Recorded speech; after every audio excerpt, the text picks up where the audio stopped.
فرمایا کہ ایک عہدیدار نے اپنی بیوی سے پوچھا تھا کہ تو جو اتنے زمانے سے نماز پڑھ رہی ہے تجھے کیا ملا؟ اللہ بچائے، بہت ایسا ہوتا ہے کہ گھر میں بیوی تو بیچاری نماز کی پابند ہے، شوہر نہیں پڑھتا، نہ اس کو پڑھتا ہے نہ اس کو دل میں نماز کی اہمیت ہے۔ تو اب وہ دیکھ رہا تھا کہ پڑھتی ہے نماز، تو پوچھتا ہے کہ تو جو اتنے زمانے سے نماز پڑھ رہی ہے تجھے کیا ملا؟ میں نے یہ بات سنی، یعنی حضرت فرما رہے ہیں کہ میں نے یہ بات سنی کہ وہ شوہر بیوی سے کہہ رہا ہے کہ تجھے نماز پڑھنے سے کیا ملا، تو میں نے اس کا یہ جواب دیا کہ اس کو جواب یہ دینا چاہیے تھا کہ نماز ملی۔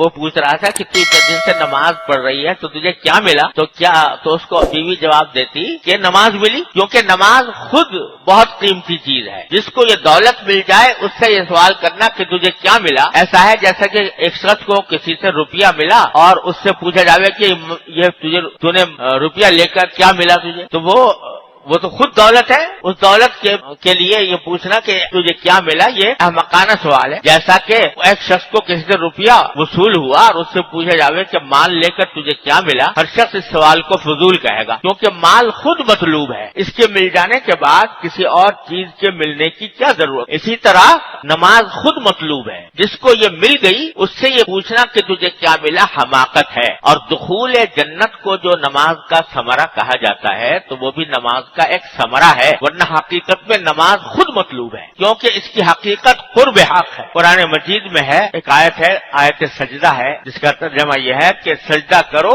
اور قریب آ جاؤ، یعنی سجدہ کر کے قرب و وصال حاصل ہوتا ہے۔ اور حدیث شریف میں ہے کہ اقرب ما یکون العبد حین یسجد فی الصلاۃ، کہ انسان کو اللہ تعالیٰ کا سب سے زیادہ قرب سجدے میں ہوتا ہے، اور ظاہر ہے جنت بھی قرب ہی کے لیے مطلوب ہے، بالذات مقصود نہیں۔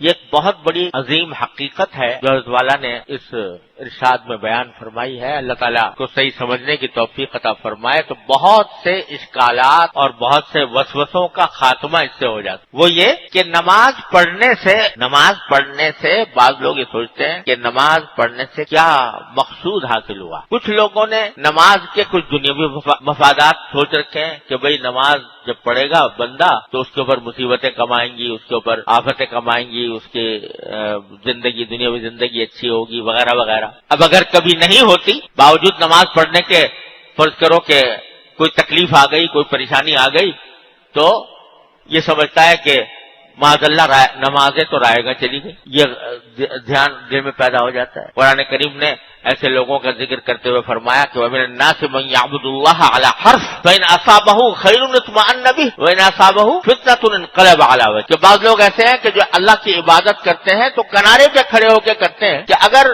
عبادت کرنے کے نتیجے میں کچھ دنیا کا مفاد حاصل ہو گیا تب تو مطمئن ہو گئے، ہاں بھائی نماز پڑھنی شروع کی تھی، روزگار مل گیا، نماز پڑھنی شروع کی تھی، قرضہ ادا ہو گیا، نماز پڑھنی شروع کی تھی، بیماری دور ہو گئی وغیرہ۔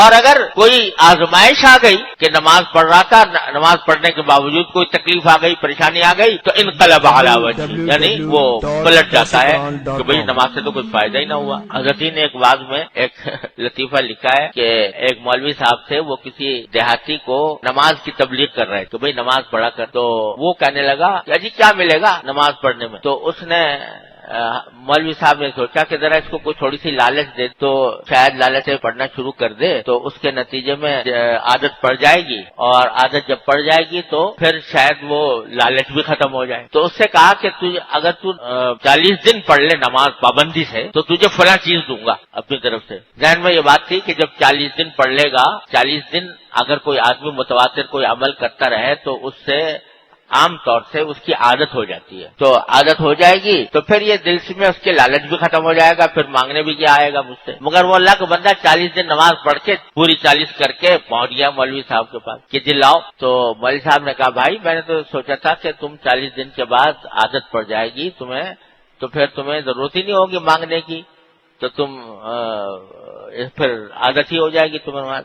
تو کہنے لگا کہ اچھا اگر یہ بات ہے تو میاں میں نے بھی بغیر وضو کی ترخائی ہے، 40 دن جو نماز پڑھی ہے وہ بغیر وضو کی ترخائی ہے، اللہ بچائے۔ تو بعض مرتبہ لوگوں کے دل میں نماز کی وجہ سے یہ خیال ہوتا ہے کہ نماز اس لیے پڑھ رہے ہیں کہ فلاں دنیاوی فائدہ حاصل ہو جائے، اللہ بچائے. تو یہ خیال بالکل لغو ہے. اگر دنیاوی فائدے کے لیے آدمی نماز پڑھے گا تو نماز نہیں ہوگی. وہ نماز تو وہ ہے جو خالص اللہ تبارک و تعالیٰ کی رضا کی خاطر پڑھی جائے، اللہ تعالیٰ کی خوشنودی کی خاطر پڑھی جائے، اس میں اللہ کے سوا کسی اور چیز کا دخل نہ ہو، وہ ہے نماز حقیقت میں. اور بعض لوگ دنیاوی خیالات یا دنیاوی مفادات کی خاطر تو نہیں پڑھتے، لیکن یہ سمجھتے ہیں کہ نماز اس لیے پڑھی جاتی ہے تاکہ اس سے جنت ملے. یہ تو اچھے اچھے لوگوں کے دل میں خیال ہوتا ہے کہ نماز اس لیے پڑھی جا رہی ہے تاکہ جنت ملے اس سے. تو خوب سمجھ لو حضرت جو یہاں پر بات فرما رہے ہیں وہ یہ ہے کہ بے شک جنت نماز کا ایک نتیجہ ہے.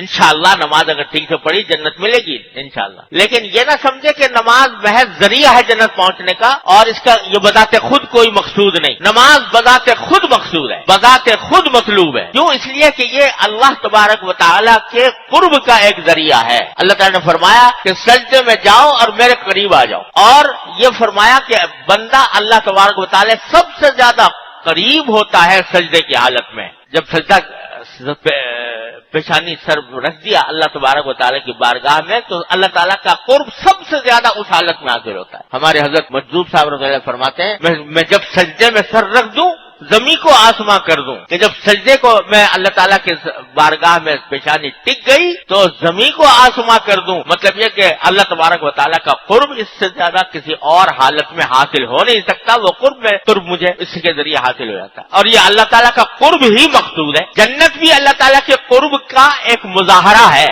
اور یہ نماز بھی اللہ تعالیٰ کے قرب کا مظاہرہ ہے. تو دنیا میں یہ مطلوب ایسا ہی مطلوب ہے کہ جس طرح جنت مطلوب ہے اسی طرح بذات خود نماز مطلوب ہے. اس کو محض ایک ذریعہ اور وسیلہ نہ سمجھے بلکہ یہ بذات خود مقصود ہے. اس کو ایسا ہی سمجھنا چاہیے کہ جب نماز پڑھ لی تو مقصد حاصل ہو گیا. اب اس کے اوپر ثمرہ اللہ تبارک و تعالیٰ متوجہ فرمائے.